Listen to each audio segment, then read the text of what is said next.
Salut, aujourd'hui on fait un classement de tous les Missions Impossibles parce que je viens de voir il n'y a pas longtemps au cinéma le dernier Final Reckoning et du coup pour l'occasion je nous ai tous pour regarder et on fait un petit classement du meilleur au moins bien.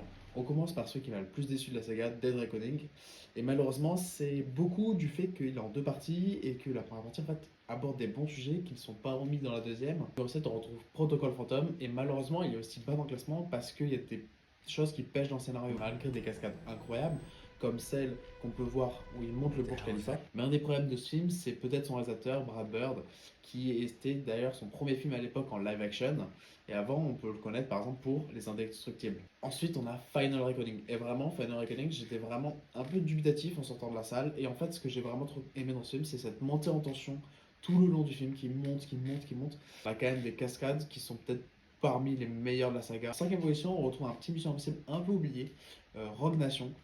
Vraiment, je le trouve plutôt bon, il fait des bonnes choses, mais sans trop en faire.